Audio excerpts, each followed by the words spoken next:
The government House Leader Mark Holland joins us. Mark Holland, I want to get at all that, but before I do, I've just got a hold of this Mass Casualty Commission, and I'm sure you've seen it, into the 2020 Nova Scotia mass shooting, and it alleges that the RCMP Commissioner Brenda Lucki tried to interfere with the investigation and jeopardize it for political reasons. And I'm going to read you a section. It says here, the commissioner said she'd promised the public safety and the Prime Minister's office that the RCMP would release this information. It says here, at a meeting, Commissioner Lucki expressed disappointment in press briefings carried out by the Nova Scotia RCMP. In particular, the commissioner felt the Nova Scotia RCMP had disobeyed her instructions to include specific information on firearms used by the perpetrator. The Superintendent Campbell indicated he'd been told by the Nova Scotia RCMP Strategic Communications Unit not to release the information about the perpetrator's firearm out of concern that it would, quote, jeopardize the ongoing investigation into the perpetrator's access to firearms. And then, according to the superintendent notes, Lucki said she'd promised the Minister of Public Safety and the Prime Minister's office we would release this information. Did the commissioner promise the PMO that she would release this information, jeopardizing the investigation?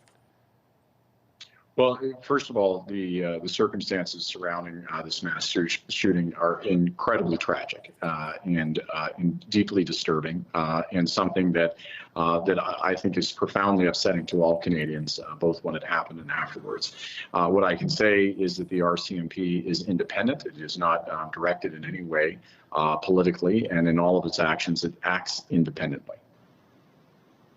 So again, according to Superintendent Campbell's notes, this is from the commission, his notes, Commissioner Lucki stated, this is a quote, sir, she'd promised the Minister of Public Safety and the Prime Minister's office that the RCMP would release the information on his firearms. You're saying she never promised the PMO and that the Commissioner of the RCMP never promised the Public Safety Minister that they would release this before the gun control legislation that your government tabled?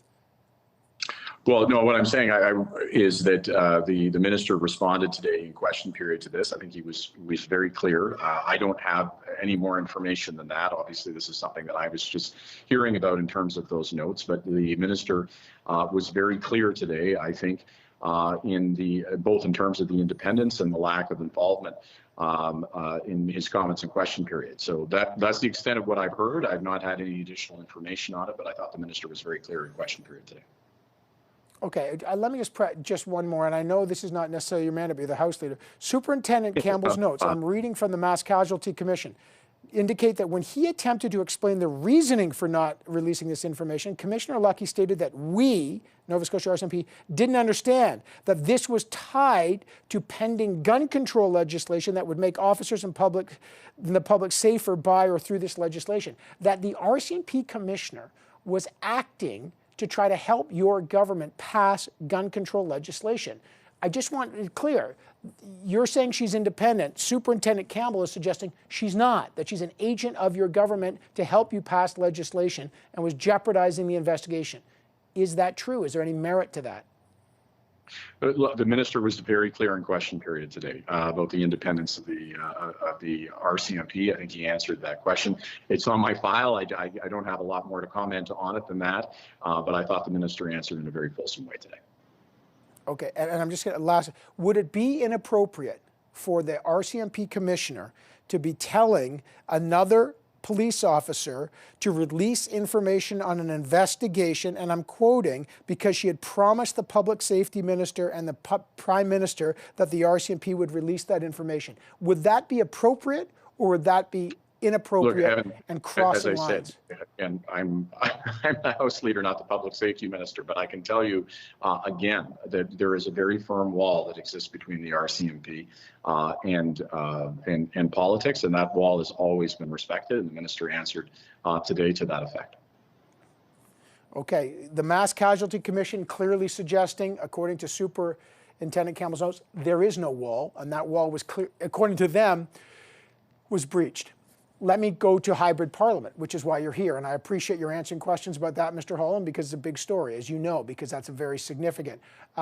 Many Canadians still had to go to work in person during the pandemic. There are now no restrictions in most provinces. Why should Parliament have hybrid sittings still when most Canadians, including the public service, are told it's time to get back to work? Well, just as one example, we had 5 members of Parliament just within our own caucus who had COVID last week. And what that means is that they wouldn't have been able to participate otherwise. It's essential as we continue to move through this pandemic that MPs be given the opportunity to represent their constituents. And what I've said is that we're going to continue these provisions for a year, and we're going to ask the Procedure and House Affairs Committee, it's a committee of Parliament with all parliamentarians participating, to participate in that process to determine what, if any, utilization of the hybrid provisions can be used in a post-pandemic reality.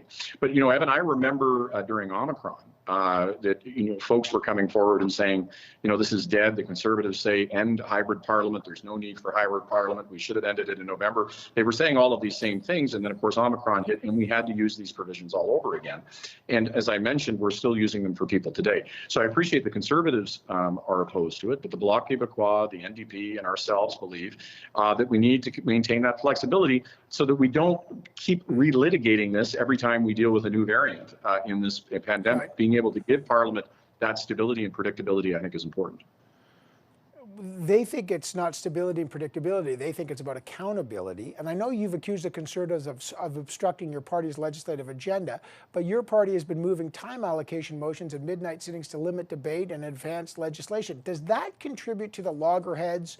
Why not get everyone together, forget the virtual stuff, put everyone together and resolve the issues like that? Well, Evan, first of all, the midnight sittings don't limit debate. They increase it because they extend the hours at which the House operates. In terms of a moving time allocation, understand that I tried working with the Conservatives. I take C8 as an example, which was dealing with a number of essential supports for Canadians. That bill, it took 4 months to get through the House. And we eventually had the time allocated because the Conservatives kept saying, well, we're going to do one more speaker and add more speakers. We won't tell you how long it's going to go on for. And at a certain point in time, you realize you're being played. And that their real objection is to block anything from being done. So and you have one party that is essentially blocking the other parties who represent 70% of the House, roughly, from doing the work of the House and adopting essential legislation. Hybrid has nothing to do with that. The Conservatives' decision to block everything was their decision. It's completely independent from hybrid.